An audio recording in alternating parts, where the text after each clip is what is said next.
Welcome to polytechnic पाठशाला। तो IMD के 5वें चैप्टर का जो पार्ट चल रहा है उसी में आगे नेक्स्ट टॉपिक है मोटिवेशन। क्या है? मोटिवेशन।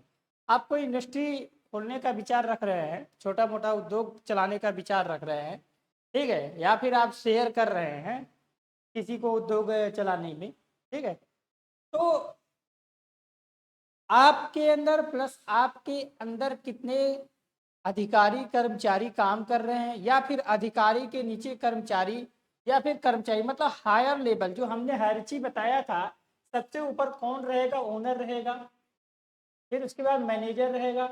फिर मैनेजर भी कई भाग में रहेंगे। मैनेजर के अंदर कौन से रहेंगे? आप सुपरवाइजर मान सकते हैं, सुपरवाइजर के नीचे कर्मचारी मान सकते हैं, ठीक है, ऐसा ही है। तो यानी कि शुरू से लेकर के लास्ट तक जितने भी पर्सन हैं उनमें मोटिवेशन या तो खुद आए या तो दूसरे के द्वारा आए, ठीक है, तब जा करके आपके आउटपुट पे इसका प्रभाव अच्छा मिलेगा। मोटिवेशन इन द सेंस हम पॉजिटिव मैनर में बात करेंगे, निगेटिव मैनर में नहीं बात करेंगे। तो देखिए मोटिवेशन का डिफिनेशन क्या है? वह आंतरिक या बाह्य शक्ति है, हमने बताया, या तो आप पर या आपके द्वारा। सिमिलरली आपका दोस्त है, आप उसको मोटिवेट कर रहे हैं, आपके द्वारा हो गया, और आप खुद मोटिवेट हो रहे हैं कोई चीज सोचकर, कोई चीज पढ़कर। इसीलिए इसके पहले क्या बताया गया? महान व्यक्तित्व को बताया गया ना, 4-5 व्यक्तित्व को बताया गया। आप उसको पढ़ रहे हैं तो अपने आप खुद क्रिएट कर रहे हैं कि नहीं, हमें ये काम करना चाहिए, मैं ये काम कर सकता हूँ। तो उसी की बात है। प्रेरणा व आंतरिक और बाह्य शक्ति है जो व्यक्ति को किसी विशेष लक्ष्य को प्राप्त करने के लिए प्रेरित करती है। बस काम खत्म। यानी कि जो उसका लक्ष्य है, ठीक है, उसको पाना है और उसको बार बार याद दिलाए और उसके फायदे गिनवाए, उससे होने वाले जो भी सामाजिक आर्थिक गतिविधियां हैं वो अच्छी हो, यह सोच करके, ठीक है, मोटिवेट हो जाए, इस तरीके से अचीवमेंट पा ले, ठीक है। यह मानव व्यवहार का एक महत्वपूर्ण तत्व है कि नहीं? ये व्यवहारिक चीज है ना, ठीक है, हमारे कार्यों को दिशा देता है। अगर मोटिवेट होंगे तो कार्य करेंगे, ठीक है, और हमें अपने लक्ष्यों को और बढ़ने के लिए प्रेरित करता है। सिंपल डेफिनेशन हो गया। मोटिवेशन कितने तरीके से होते हैं? एक इंटरनल, एक एक्सटर्नल। इंटरनल मतलब आप स्वतः, तो ये क्या है? यह प्रेरणा व्यक्ति के अंदर उत्पन्न होती है, जैसे कि व्यक्तिगत संतोष, जिज्ञासा और आत्म विकास विकास, ठीक है। यानी कि ये संतोष, अरे हमको इतना प्रॉफिट नहीं मिल रहा तो हम संतोष करें ना, क्यों अपना दिमाग डिस्टर्ब करके स्ट्रेस ले और उस स्ट्रेस की वजह से तबीयत खराब करें। जिज्ञासा, क्यूरियोसिटी, किसी चीज को सीखने की भी ललक होनी चाहिए, ठीक है। और नेक्स्ट आत्म विकास, यानी कि आप न्यूज़पेपर पढ़ रहे हैं, आप इंटरनेट की सहायता से चीजें सीख रहे हैं और ये सब सीख करके अपना विकास खुद कर रहे हैं, ठीक है। तो यानी वो चीजें आप सीख रहे हैं, वहां प्रेरणा ले रहे हैं ना, ओके। दूसरा बाहरी प्रेरणा, यह बाहरी कारकों के उत्पन्न होती है, जैसे पुरस्कार। समझ में आए? पुरस्कार, अगर किसी को पुरस्कार मिलता है तो इसका मतलब उसको देख करके क्या महसूस होगा? यार मैं भी ऐसा कर सकता था, ठीक है। प्रशंसा, किसी बड़ाई बहुत ज्यादा की जा रही है आपके सामने, तो आपको जलन होगी, या तो क्या करेंगे? आप अच्छा सोचेंगे। तो हम जलन वाली बात यहाँ नहीं करेंगे, ठीक है। किसी विशिष्ट परिणाम को देख करके करने की इच्छा। समझ में आया? ठीक है। तो प्रेरणा के सिद्धांत, थ्योरी ऑफ मोटिवेशन, सबसे बढ़िया थ्योरी है मैस्लो की, बहुत बढ़िया है ये। एथिक्स में पढ़ाई जाती है और आप लोग पढ़ते भी हैं, ठीक है। ये बहुत अच्छा सब्जेक्ट है, ठीक है। तो मैस्लो बताते हैं कि अब्राहम मैस्लो ने यह सिद्धांत प्रस्तुत किया कि मानव आवश्यकताओं का एक पदानुक्रम और व्यवस्थित होती है, ठीक है। मतलब मानव की आवश्यकता जो है, एक जो आवश्यकता है, एक चीज समझिए, मानव की जो चाहत होती है, चाहत का मतलब आवश्यकता, ठीक है, उसकी कभी कम नहीं होती। क्या शुरुआत में आदमी ने सोच लिया हम हवाई जहाज बनेंगे? नहीं, पहले उसने थल पे चलना सीखा। ठीक है, पहले गाड़ी का, बैलगाड़ी से, इंजन, ठीक है, रेलगाड़ी, उसके बाद यानी कि ये मैस्लो ने बताया कि जो भी आदमी की आवश्यकता एक पदानुक्रम में व्यवस्थित होती हैं, जिसमें मूलभूत आवश्यकताएं सबसे पहले होती हैं और आत्म साक्षात्कार की ओर बढ़ती है। बहुत बढ़िया डिफिनेशन है, छोटा है मगर बहुत ही समझ। ये तो ये एक कोटेशन हो गया कि मानव की जो आवश्यकताएं हैं पदानुक्रम व्यवस्थित होती है। ठीक है, ये चीज है।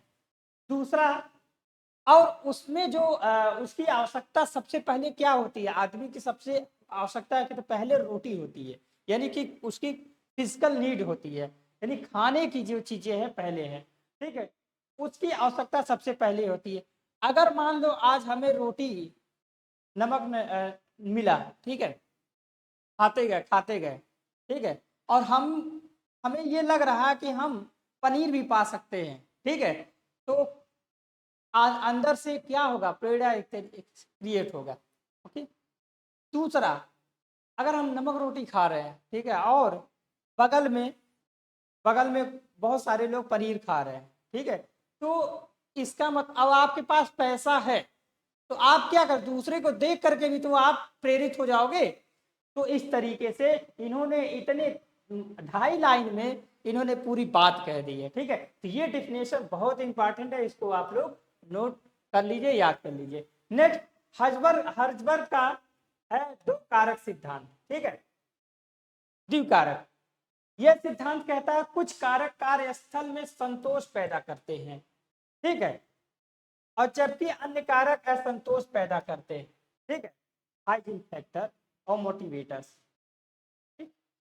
आप कहीं काम कर रहे हो, अब यही समझ लो आपको नमक रोटी खा रहे हो, ठीक है, अच्छा, आपके पास पैसा है, ठीक है, फिर भी आप अपने आप को मना लिए नहीं हमको नमक रोटी खाना है, ठीक है, तो ये क्या हो गया, एक तरीके से, ठीक है, अपने आपको मना लिए, मोटिवेट कर लिए कि नहीं हमें यही करना।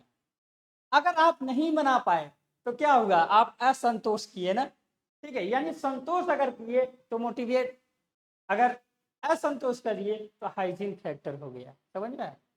ठीक है, यानी कि ये जो है दोनों चीजों की बात कर लिया, पॉजिटिव और निगेटिव की बात कर लिया। ठीक है, इसको दूसरे नजरिए से समझ लें कि अगर आपका आप प्रोजेक्ट वाला उदाहरण ले लेते हैं, प्रोजेक्ट जिसमें 60 लोग हैं, ठीक है, अब उसमें ये है कि एक दोस्त है जो कह रहा तुम टाइप कर लो, और एक दोस्त कह रहा नहीं तुम टाइप कर ही नहीं सकते, यू कांट डू इट, ठीक है, और ये कह रहा है यू कैन डू इट। तो कहने का मतलब आप किसकी तरफ झुकेंगे, ये इन्होंने हर्जबर्ग ने दिया। ठीक है, यानी कि अगर आप पॉजिटिव में हैं तब भी प्रेरित है, निगेटिव में है तब भी प्रेरित है। अलग बात है कि लक्ष्य के नजरिए से कोई निगेटिव है, लक्ष्य के नजरिए से कोई पॉजिटिव है। ओके, नेक्स्ट कौन सा है, नेक्स्ट है स्वनिर्धारण सिद्धांत। ठीक है, यह सिद्धांत 3 मूलभूत मनोवैज्ञानिक आवश्यकताओं को पूर्ण करता है। ठीक है, ये द्विकारक था, ये 3 कारक है। ठीक है, इसने क्या दिया, स्वायत्तता, क्षमता और संबंधिता।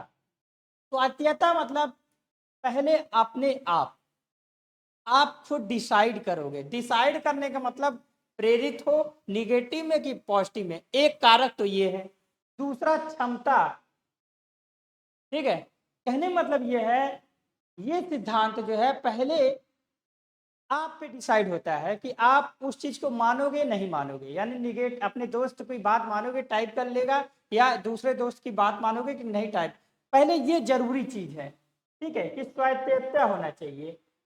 आप एक की बात मान रहे हो दूसरे की नहीं मान रहे, ये क्या है, आपकी स्वायत्तता है, एक आपकी लाइबिलिटी है, आपका खुद का डिसीजन है, यानी खुद का डिसीजन है, यानी दूसरे से प्रेरित होकर के आपने किया, पहला फैक्टर। दूसरा क्षमता, अब एक कह रहा है, अब मान लीजिए 2 दोस्त थे और एक कहा टाइप कर लोगे, ठीक है, तो आप अपने डिसाइड से दूसरे दोस्त का नहीं माने।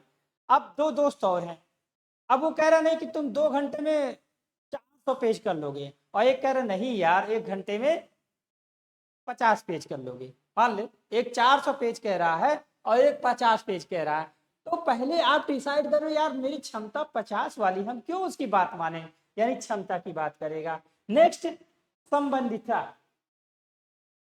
संबंधिता का मतलब लक्ष्य से है, ध्यान रखना। अगर वो कह रहा हाँ काम कर सकते हो, अरे हम काम क्यों करें, हम काम इसलिए करें ताकि हमारा प्रोजेक्ट कंप्लीट हो जाए। तो यानी कि संबंधिता होनी चाहिए, लक्ष्य के प्रति संबंधिता होनी चाहिए। तो ये पर आधारित होती है जो प्रेरणा को प्रभावित करती है। बहुत अच्छा डिफिनेशन है, ठीक है। नेक्स्ट, प्रेरणा के स्रोत। ठीक है, ये 3 डेफिनेशन है, खासकर मैस्लो का थ्योरी जो है बहुत इंपॉर्टेंट है। हाँ, मैस्लो मुझे याद नहीं आ रहा, लेकिन ऐसा है, मैं बता दे रहा हूँ, मैं एक पिरामिड होती है, ठीक है।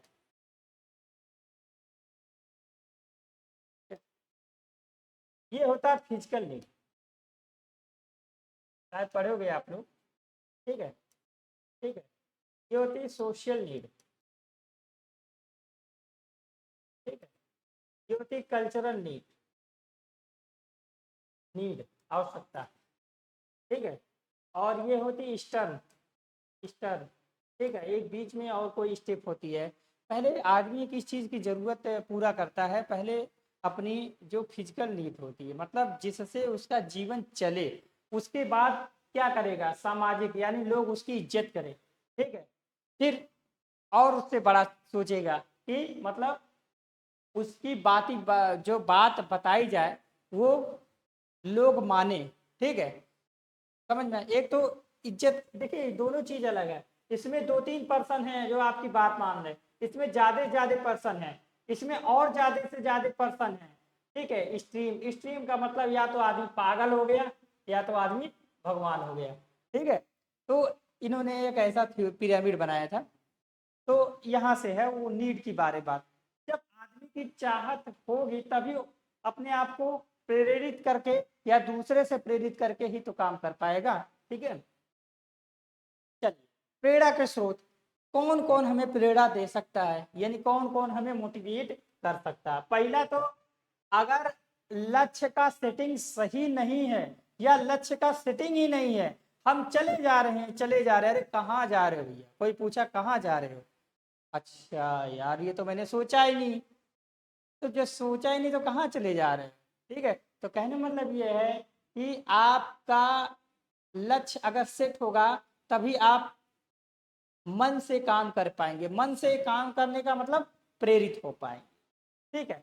और ध्यान रखिए लक्ष्य स्पष्ट होना चाहिए, ठीक है। अगर कोई कह देगा भाई तुम एक दिन में 400 किलोमीटर चले जाओगे, तो क्या कहोगे, हाँ यस चला जा, अरे नहीं वो पॉसिबल ही नहीं। तो यानी कि जो लक्ष्य है वो स्पष्ट होनी चाहिए और चुनौतीपूर्ण होनी चाहिए, ठीक है।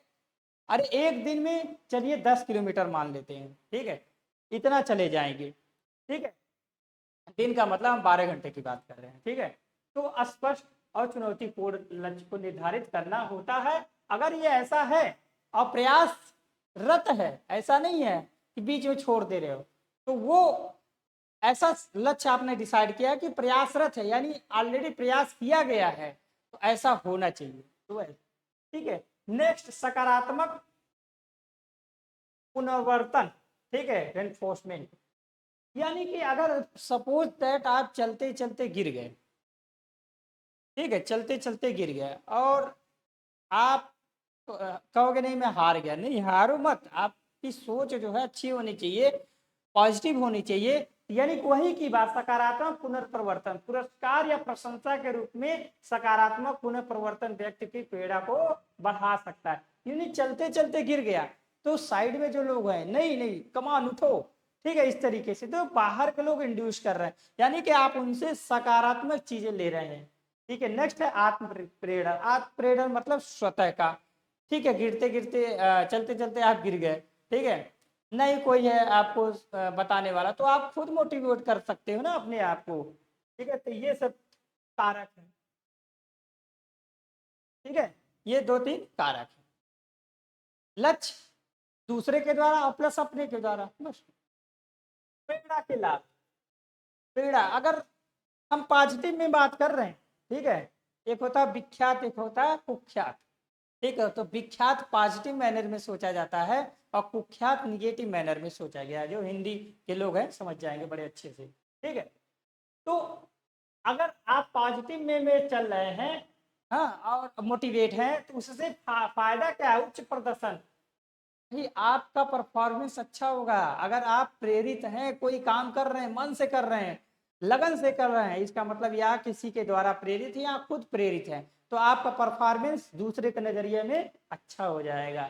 नेक्स्ट, बढ़ती हुई रचनात्मकता, ठीक है, यानी कि क्रिएटिविटी। वाकई में जब प्रेरित है, काम करने में उत्सुकता आप दिखा रहे हैं, तो नया नया आइडिया ला करके आप चीजों को कर सकते हैं। नेक्स्ट है सकारात्मक मानसिकता, ठीक है। अच्छा, ये 3 हो गया, समझ में आया। नेक्स्ट है प्रेरणा के अवरोधक। सबसे पहले आप पढ़ाई कर रहे हैं, आपके मन में ख्वाब है कि मैं डिप्लोमा कंप्लीट करके मैं एक किसी अच्छे कंपनी में या गवर्नमेंट सेक्टर में कहीं एक जेई ज्वाइन करूंगा। तो जेई ज्वाइन करूंगा, तो ये आप प्रेरित हो गए। या फिर आपने ये सोचा नहीं था, आप ये सोचे थे कि मैं डिप्लोमा कर लूंगा, डिप्लोमा करने के बाद ठीक है नौकरी मिली तो मिली, नहीं तो अपना घर पे अगर कोई बिजनेस करूंगा, ऐसा वैसा सोच रहे थे। लेकिन आपके किसी दोस्त ने या आपके किसी रिश्तेदार ने या आपके किसी नजदीकी ने आपको प्रेरित किया, नहीं आप कर सकते हो। समझ में आया।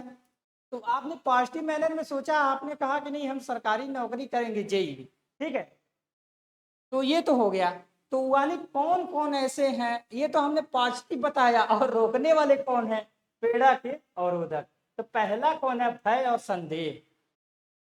जो डरता है वो मरता, समझ में। तो वही चीज है, जो डरता है वो मरता है। प्लस संदेह, मान लो डर भी नहीं रहे हो, ठीक है, लेकिन बार बार कंफ्यूज हो रहे हो, संदेह क्रिएट कर रहे हो, तब भी आप कर नहीं पाओगे। समझ में आया। चलिए, या तो किसी के द्वारा या तो खुद, ये कारक। दूसरा है लक्ष्य आपका स्पष्ट नहीं है। हमने बताया ना कि आपको एक दिन में 10 किलोमीटर जाना है, ठीक है। तो अब हाँ, आप कह रहे हैं किधर जाना है 10 किलोमीटर? अरे भाई, पूरब जाना, पश्चिम जाना, उत्तर जाना, दक्षिण जाना है, कि आसमान में जाना है कि नीचे जाना है? यानी जब लक्ष्य ही नहीं स्पष्ट है, तो यानी कि आप प्रेरित होगे नहीं होगे।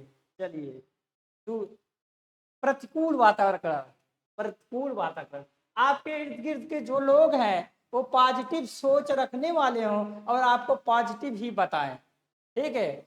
अब मान लीजिए कोई आपका रिश्तेदार आ गया और कहे आए कुछ नहीं कर पाएगा ये, हाँ, तो क्या करोगे? वो निगेटिव में सोचे, मतलब वो निगेटिव में प्रेरित कर रहा है आपको, ठीक है। तो ये आपके निगेटिव मैनर में। प्रेरणा के बढ़ाने के उपाय, यानी कि चलो प्रेरणा के मतलब आप ठीक है काम करने में उत्सुकता दिखा रहे हो, लेकिन आपको प्रेरणा नहीं मिल रही है, तो उसको बढ़ाने का क्या उपाय है? टेबलेट नहीं खाना है, क्या है? ये सब चीजें हैं, ठीक है। पहला है स्पष्ट और चुनौतीपूर्ण लक्ष्य निर्धारित कर लीजिए।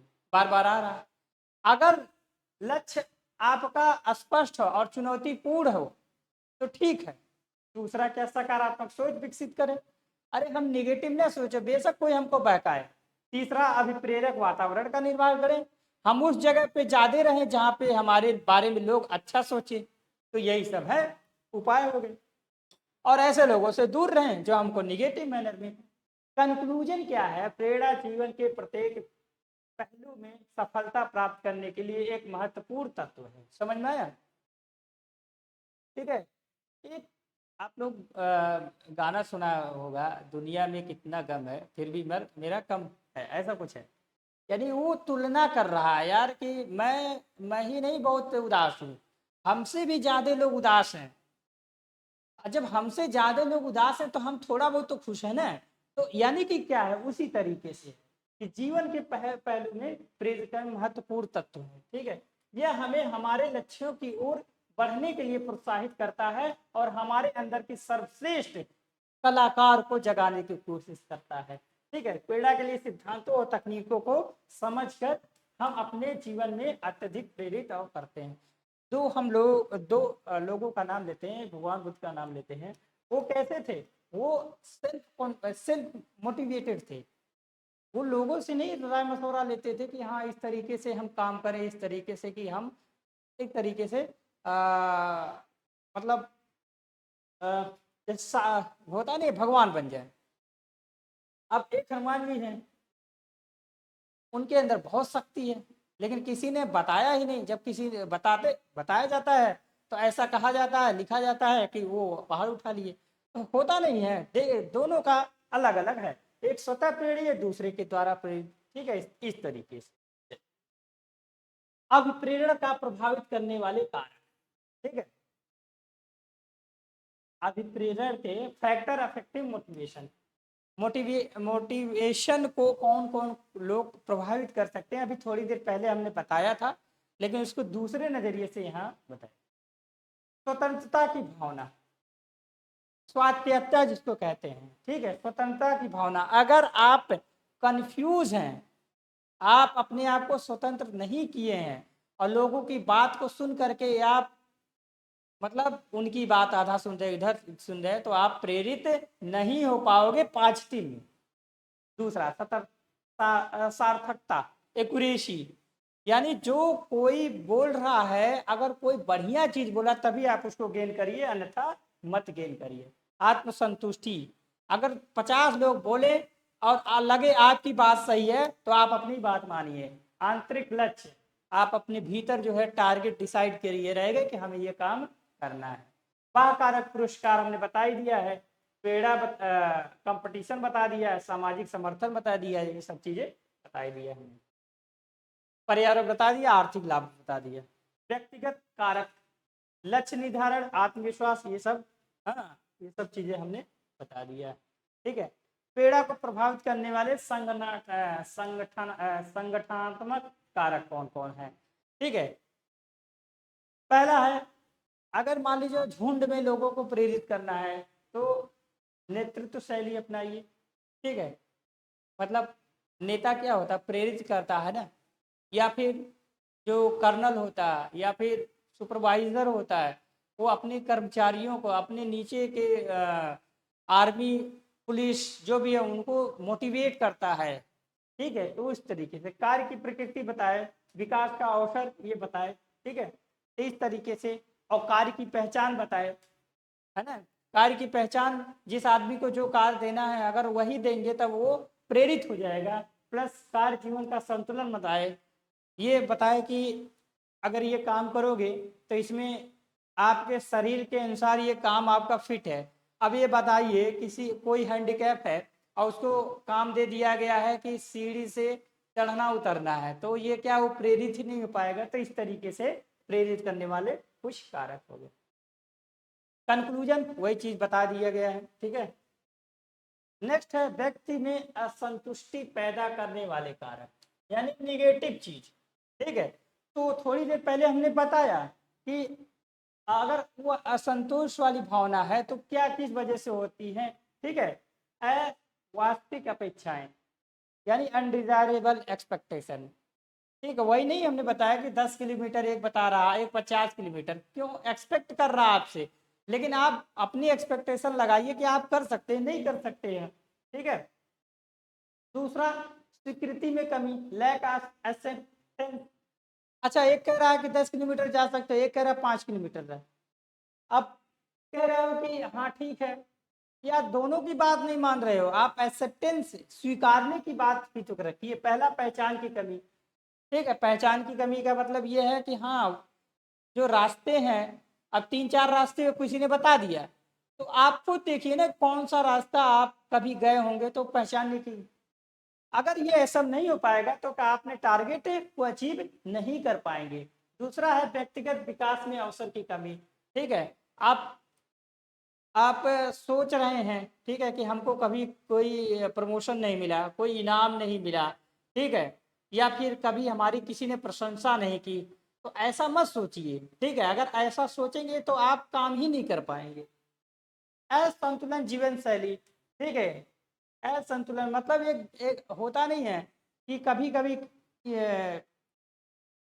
कभी कभी 3-4 सब्जेक्ट इकट्ठे पढ़ना पड़ता है, कभी कभी आप 2 सब्जेक्ट पढ़ते हैं। अरे भाई आप रेगुलर अगर 1 घंटे एक सब्जेक्ट को दे रहे हैं, सपोज दैट आधा घंटा ही पर डे पढ़ रहे हैं, तो लास्ट में एग्जाम के टाइम जाते जाते आपका जीवन का संतुलन मेंटेन रहेगा। पता चला आप अच्छी बात है भाई, रात रात पढ़ करके सेमेस्टर निकाल ले तो वो अलग चीज है, लेकिन वो संतुलन आप उस दिन मेंटेन नहीं कर पाओगे इस तरीके से। ठीक है, नेक्स्ट है अनुचित तुलना, बार बार किसी से तुलना कर रहे हैं। ठीक है, हाँ, कि काश ऐसा होता, काश ऐसा होता, तो ये सब। ठीक है, समर्थन की कमी, ये बहुत बड़ा कारक है। ठीक है, पढ़ाई कर रहे हो, ठीक है, कोई बगल में डीजे बजा रहा है, कोई कुछ कर रहा है, यानी कि आपको सपोर्ट नहीं कर रहा है, तो कैसे आप आपके अंदर असंतोष क्रिएट होगा। नेक्स्ट है असंतोष के प्रभाव। अरे भाई असंतोष का जो प्रभाव होगा तो क्या होगा, रिजल्ट आपका खराब हो जाएगा। तो यही उसमें लिखा गया है, असंतोष से निपटने का उपाय। ठीक है भाई, स्वीकृति का अभ्यास करें, बताए नहीं, पर डे अगर आधा आधा घंटा पढ़े तो आप करेंगे। नेक्स्ट अपेक्षाओं को मतलब बार बार ये ना सोचिए कि हम ये नहीं कर सकते, ऐसा नहीं कर सकते। समर्थन प्राप्त करें, बगल वाला डीजे बजा रहा, भाई हमारा एग्जाम है शांत। ठीक है, तो इस तरीके से ऐसा। व्यक्तिगत विकास पे ध्यान दें, फिजिकल और मेंटल। भाई ठीक है, अगर हमें आज 3 घंटे पढ़ना है तो उसी अनुसार खाना हमें, अभी नहीं कि पूरा भर के खा लेना, लो 1 घंटे बाद नींद आ जाए, तो ऐसा नहीं करना है। अपने जीवन में संतुलन बनाए रखें, बार बार वो चीज़ें आ रही हैं। ठीक है, कंक्लूजन वही चीज़ है। नेक्स्ट है सकारात्मक तथा नकारात्मक प्रेरणा।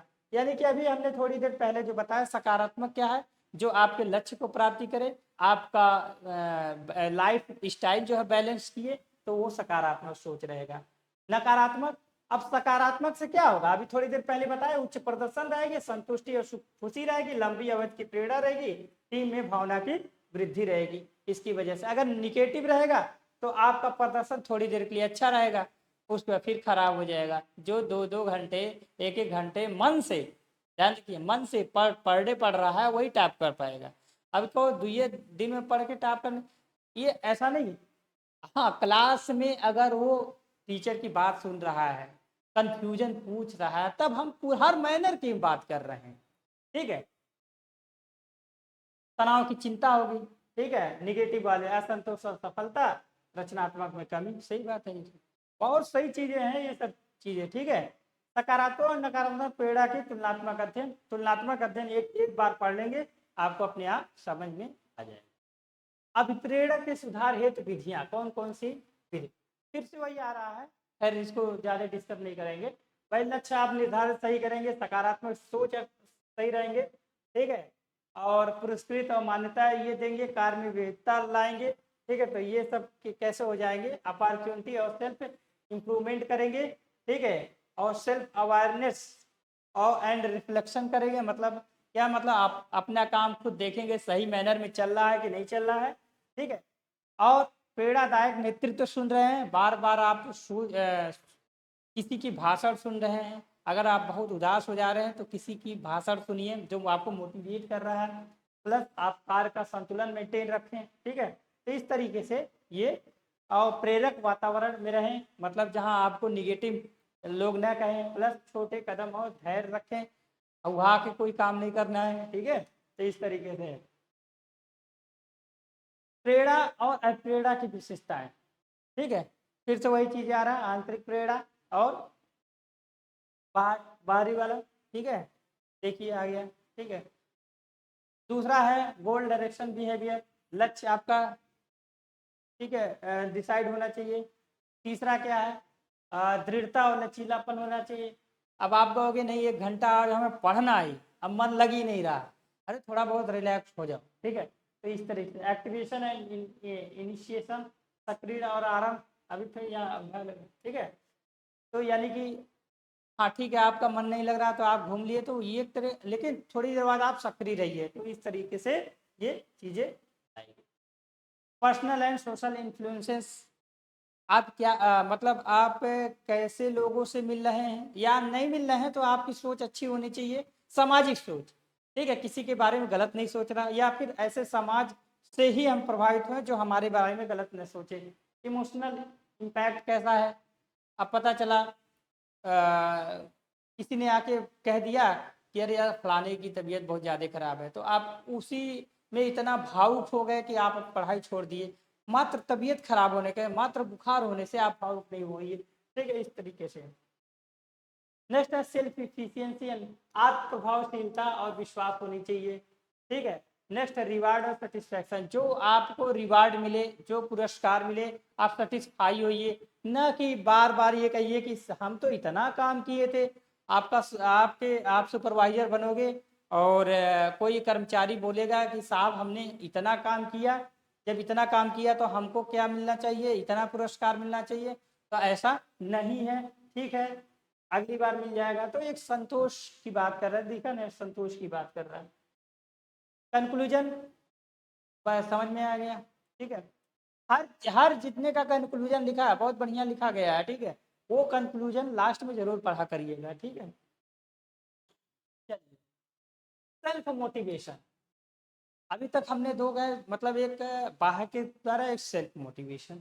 सेल्फ मोटिवेशन क्या होती है, यानी आत्म प्रेरणा व्यक्ति की आंतरिक ऊर्जा और प्रेरणा है जो उसे अपने लक्ष्यों को प्राप्त करने और चुनौतियों का सामना करने में मदद करती है। यह बाहरी प्रेरणाओं की तुलना में अत्यधिक अस्थायी और प्रभावशाली होती है।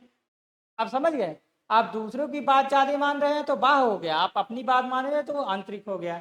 समझ में आया, तो इसके लाभ क्या होते हैं भाई, अगर भाई लक्ष्य की प्राप्ति होगी, स्वनिर्माण होगा आपका, मतलब स्वनिर्माण का मतलब अपना निर्माण होगा, अपना विकास होगा। ठीक है, धैर्य स्थिरता बनी रहेगी। हाँ, स्व संवर्धन होगा, यानी कि आपका इंप्रूवमेंट होगा। ठीक है, और आत्म संयम, मतलब धैर्य। ठीक है, एक तरीके से strategy of our self motivation, आत्म प्रेरणा बढ़ाने की कौन कौन नीतियाँ, अरे जितने ऊपर हैं अगर वो आप मेंटेन कर लिए तो आत्म प्रेरित हो जाएंगे। ठीक है, अच्छा, आत्म प्रेरणा की चुनौतियों का सामना करना। ठीक है, यानी कि कौन कौन ऐसी चीजें हैं जिनकी आप सामना कर सकते हैं आत्म प्रेरणा में। नकारात्मक सोच से दूर रहिए, प्लस अवसाद से दूर रहिए। अपवाद जो तो होता है, अरे अगर मान लो आप पढ़ाई कर रहे हो तो किसी ने आप पहले तो आप नकारात्मक सोच से दूर रहेंगे कि नहीं हम ये सेमेस्टर इतने नंबर से पास हो जाएंगे। चलिए ठीक है, आप अपने पॉजिटिव सोच रखा। दूसरा अवसाद, अवसाद का मतलब ये होता है कि कोई आके बहकावे में कह दिया नहीं यार ऐसा नहीं हो सकता है, 95% कोई नहीं ले पाएगा। ठीक है, या 80% कोई नहीं है, या फिर 70% कोई नहीं ला पाएगा, तो आप उसके बहकावे में ना पड़िए। ठीक है, तो इस तरीके से लक्ष्यों के स्पष्टता। अब आप अपना लक्ष्य जो है, अब ठीक है, आप कभी आपके स्कूल में मान लेते हैं, कभी स्कूल में 95% से ऊपर नहीं गया है, तो आप ठीक है वो अलग बात है, 96 पा जाएंगे, लेकिन अपना लक्ष्य हाँ हम 90 पा जाएंगे, मतलब एक एक तरीके से हाँ स्पष्ट होना चाहिए। अभी नहीं कि 100 पा जाएंगे, तो थोड़ा सा ठीक है, आप अच्छे हैं, अच्छी बात है, पा जाएंगे। ठीक है, आप 100 पाएंगे और कहीं आप पढ़ रहे हैं और कहीं पढ़ते पढ़ते कहीं सो गए, या फिर एक दिन नहीं पढ़ाए, या कहीं डिस्टर्ब हो गए, तो पता है आपके दिमाग में 100% चलेगा ना, तो आप 100% कहोगे यार मैं नहीं पा पाऊंगा, आपका तनाव हो जाएगा और बहुत सारा बीमारियां हो जाएंगी। ठीक है, संसाधनों की कमी। ठीक, लाइट चला गया, आप पढ़ाई कर रहे हो, लाइट चला गया। ठीक है, या फिर इन्वर्टर है, किसी घर में इन्वर्टर, उसकी परफॉर्मेंस अच्छी हो जाए। किसी के घर पे इमरजेंसी लाइट है, मान लीजिए सोलर लाइट या कुछ भी है, उसके यहाँ भी नहीं है भाई। अब आजकल टाइम तो डिबरी और ये लैंप का ज़माना ख़त्म हो गया ना, तो पहले ये होता था। समय प्रबंधन बहुत इंपॉर्टेंट है, अगर आपने सही नहीं किया तो आप, ठीक है। तो ऐसा है केस स्टडी सेल्फ मोटिवेशन अध्ययन, आत्मप्रेरण का प्रदर्शन। मान लीजिए एक व्यक्ति एक नई भाषा सीखने का निर्णय लिया है, ये केस स्टडी है। शुरू से उसे मुश्किलों का सामना करना पड़ा, सही बात है, लेकिन आत्म प्रेरण के कारण उसने नियमित रूप से अध्ययन किया, सही बात है। ठीक है, अपनी प्रगति को ट्रैक किया और छोटे छोटे पुरस्कार खुद को दिए। अंत में उसने सभी भाषाओं को जाना। पता है यार, मुझे याद तो नहीं आ रहा है, लेकिन डॉक्टर भीमराव अंबेडकर के पास कई सारी डिग्रियां थी, अब प्लस उनको शायद 8 भाषाओं का ज्ञान था। अब सोच लीजिए, 8 भाषाओं का ज्ञान था, यानी 8 भाषा में वो अपनी बातों को रख सकते थे, चाहे लिखित में चाहे बोल करके। तो इस तरीके से कितनी बड़ी चीजें होती हैं, ठीक है। और आप कहते हो कि नहीं ये नहीं हो सकता, कोई हिंदी वाले मीडियम वाले कहते हैं यार इंग्लिश में तो हम नहीं कर पाएंगे। अरे क्यों नहीं कर पाओगे? या फिर इंग्लिश वाले अपने आप को स्मार्ट कहते हैं, अरे हम हिंदी क्यों सीखेंगे? ठीक है, तो ऐसा नहीं है। समझ में कंक्लूजन हो गया इस। तो अभिप्रेरण और मोटिवेशन की विचारधाराएं, ठीक है। हाँ आ गया ना, बहुत बढ़िया। जो हमने मास्लो की थ्योरी बताई ना, वही आ गया यहाँ पे। प्रेरणा वह प्रक्रिया जो किसी व्यक्ति, या खैर डिफिनेशन वही बार बार आ रहा है, तो इससे घबराने, मतलब वही आ रहा है, तो इसलिए हम इसको डिटेल नहीं जा रहे हैं। मास्लो की थ्योरी, ये पिरामिड बना है, या इसको एक तरीके से हम बना सकते हैं, है ना। देखिए यहाँ पे हम ऐसा करते हैं, एक पिरामिड बना लेते हैं। तो आप एग्जाम में ये पिरामिड बना लेंगे तो और बढ़िया है, ठीक है। 5 हो गया ना भाई, 1 2 3 4, ठीक है। तो पहला वाला जो था फिजिकल नीड, कौन सा है? पहला वाला क्या है? Physical need. इधर लिखते हैं, अनडू करते हैं। फिजिकल नीड, भौतिक सुख। भौतिक सुख में क्या है? रोटी कपड़ा और मकान, ठीक है। दूसरा क्या है? सुरक्षा, सेफ्टी, ठीक है। दूसरा क्या है? सेफ्टी एंड सिक्योरिटी, ठीक है। सेफ्टी एंड सिक्योरिटी, ठीक है। तीसरा क्या है? सामाजिक आवश्यकताएं। हाँ ये थोड़ा सा सोशल नीड, ठीक है। नेक्स्ट क्या है? Steam need, steam need,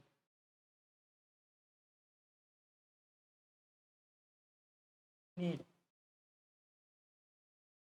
last है आपका एक्चुअली, एक्चुएशन है ये, ठीक है।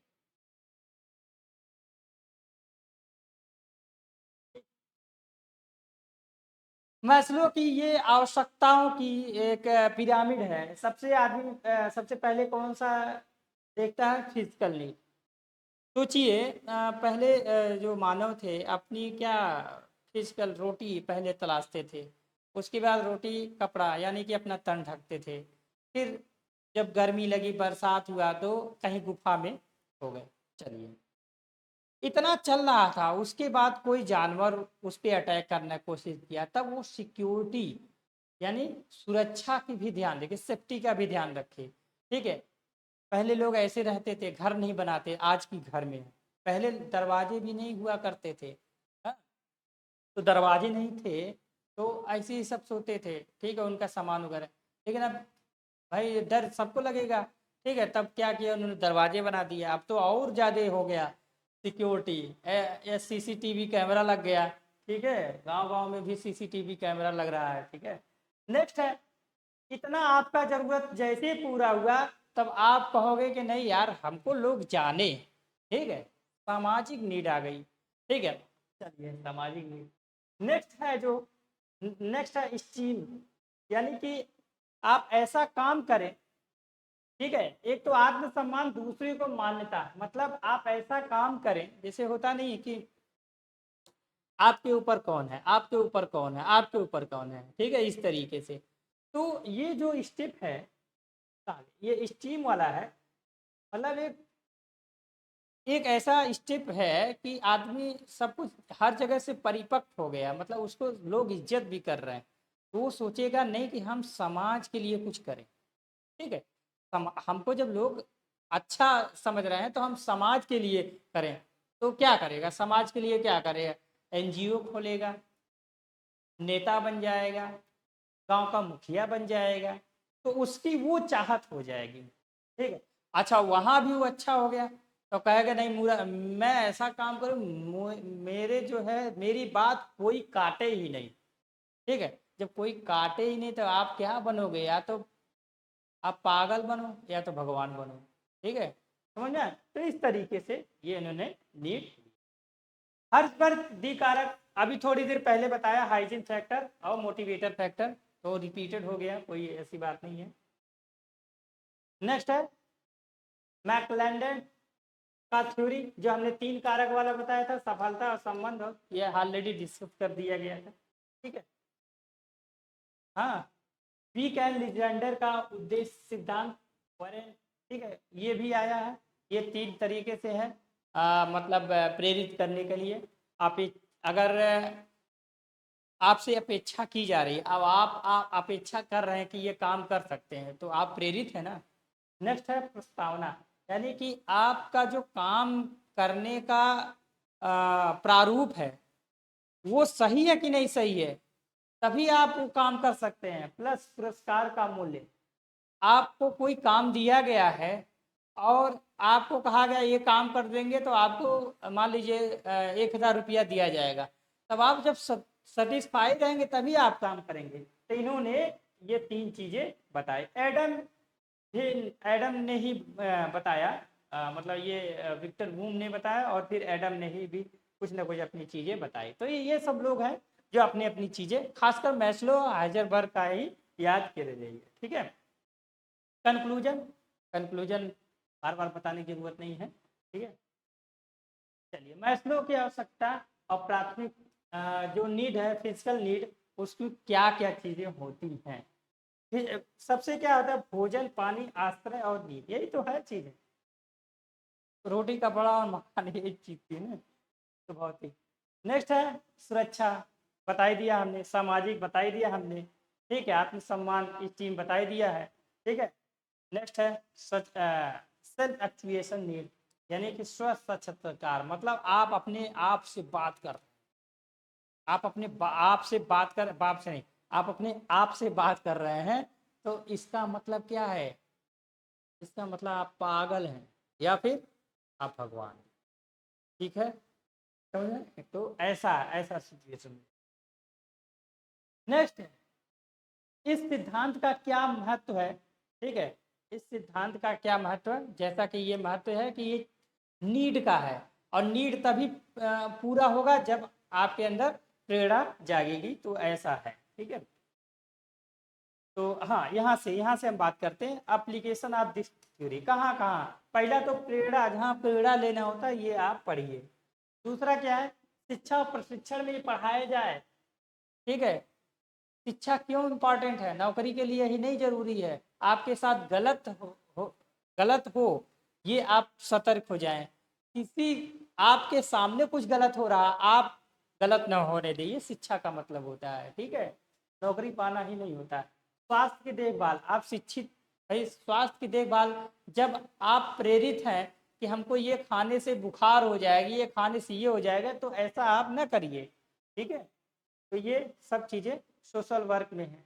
ठीक है, आलोचनाएं और सीमाएं, मास्लो का सिद्धांत आलोचनाएं भी है, जैसे कि ये आवश्यकताओं को एक कठोर क्रम प्रस्तुत करते हैं, जबकि वास्तविक जीवन में आवश्यकताओं के एक साथ मौजूद हो सकती हैं या कभी कभी एक दूसरे के ओवरलैप कर सकती।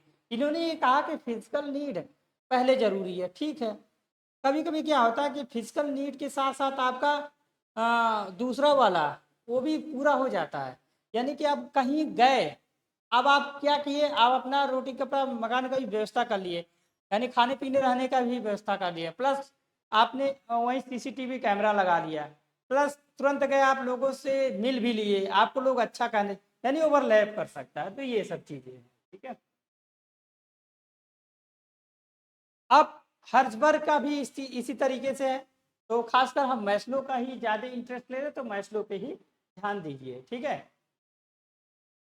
अब बात करते हैं हर्जबर्ग में ये, हाँ, मोटिवेट।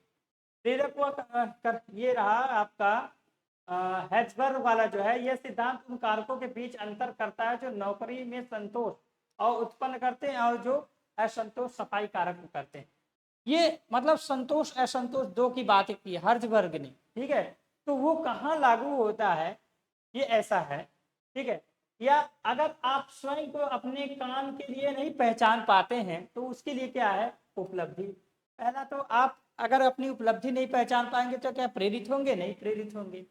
दूसरा मान्यता, जो आप काम कर रहे हैं किसी के द्वारा माना गया है कि कर लेंगे कि नहीं कर लेंगे, चीज स्वयं का मतलब ये सब चीजें हैं कि जो हर्जबर्ग की थ्योरी को प्रूफ करते हैं।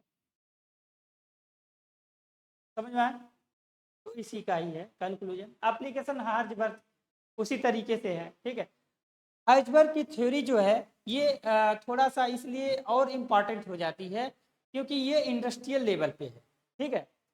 हर्जबर्ग की जो थ्योरी है इंडस्ट्रियल लेवल पे है और जो मैस्लो की थ्योरी है वो क्या है, सभी के लिए है।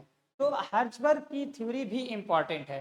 तो यानी कि दोनों जो है मैस्लो वाली भी और ये हर्जबर्ग ये दोनों इम्पॉर्टेंट है, इस दोनों को सीखना चाहिए। जैसे इसमें अगर लास्ट में कंक्लूजन पे जाएं, कहा गया ये है ना, ये रहा एप्लीकेशन और ये रहा, देखिए यही तो हम बता रहे हैं ना। आज हम साफ सफाई का यहाँ पे, हाँ ये हमने बताया ना कि देखिए कहाँ कहाँ की बात करें, अगर कोई काम करने जा रहे हैं तो ये सब चीज़ें आपके दिमाग में होना चाहिए। उन्नति, उन्नति हमने खैर यहाँ छोड़ दिया था। उन्नति का मतलब काम में आप काम तो करेंगे, आपको प्रमोशन होना चाहिए, प्लस आपका विकास होना चाहिए, ठीक है। प्लस अब ये इतनी इतनी सारी जो चीज़ें हैं वो हर्जबर्ग की बातें हैं, ठीक है। नेक्स्ट है कौन कौन ऐसे जो है असंतोष को रोकने वाले कारक हैं, ये सब कारक हैं, ठीक है। कंपनी नीति, अगर कंपनी नीति, इसीलिए क्या होता है जब कहीं आप काम करने जाते हैं सब पूरा टर्म कंडीशन बता दिया जाता है भैया कि ऐसा ऐसा है।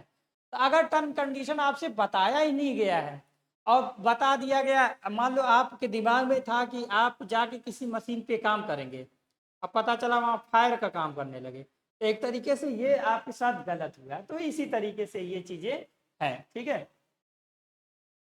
चलिए हर्जबर्ग के बाद मास्लो और हर्जबर्ग सिद्धांत के बीच में तुलना, तो ये पढ़ लेंगे।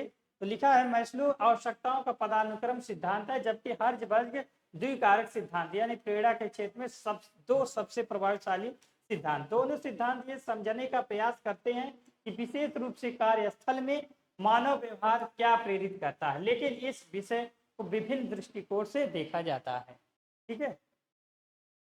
तो ये जबकि मास्लो, अब मास्लो का सिद्धांत का अवलोकन क्या था, ठीक है, ओवरव्यू क्या था।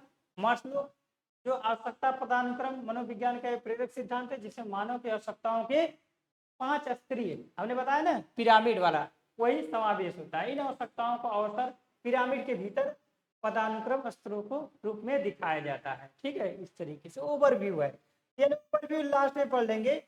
और ये पिरामिड जो हम बताए हैं ना, और इसी तरह के हर्जबर्ग के सिद्धांत का अवलोकन क्या है, दो कारक सिद्धांत है जिसमें प्रेरणा और सफाई सिद्धांत के रूप में जाना जाता है, यानी कि द्विकारक है, ठीक है।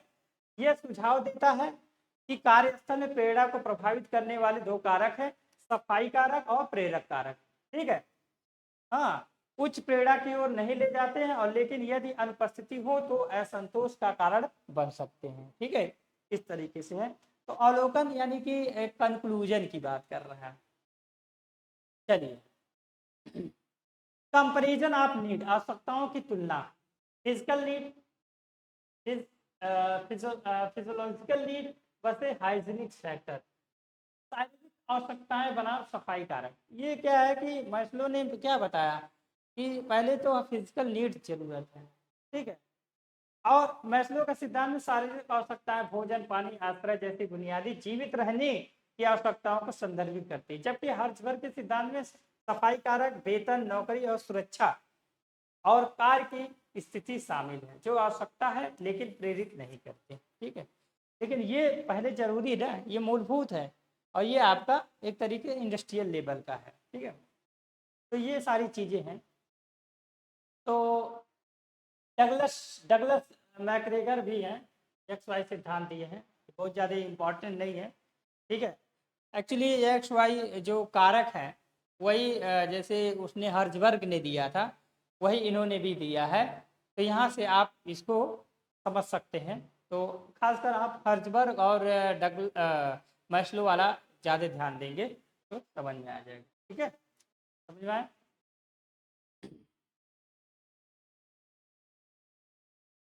देखिए पूरा लिखा है, मैस्लो, हर्जबर्ग और मैक्रेगर के महत्वपूर्ण के बीच में संबंध, लास्ट में पढ़ लेंगे तो समझ में आ जाएगा। ठीक है, सब वही चीज़ दिया है। ठीक है, तो समझ में आया, ये मोटिवेशन का है। तो मोटिवेशन चैप्टर है, ये अपने आप में बहुत इम्पॉर्टेंट है। ये तो बहुत छोटा था, इसको और भी बड़ा बनाया जा सकता है। ठीक है, तो इसमें कहीं भी कोई कन्फ्यूजन रहे तो आप पूछिएगा। ठीक है, कमेंट बॉक्स में का जवाब दिया जाएगा। ठीक है, मिलते हैं अगले लेक्चर।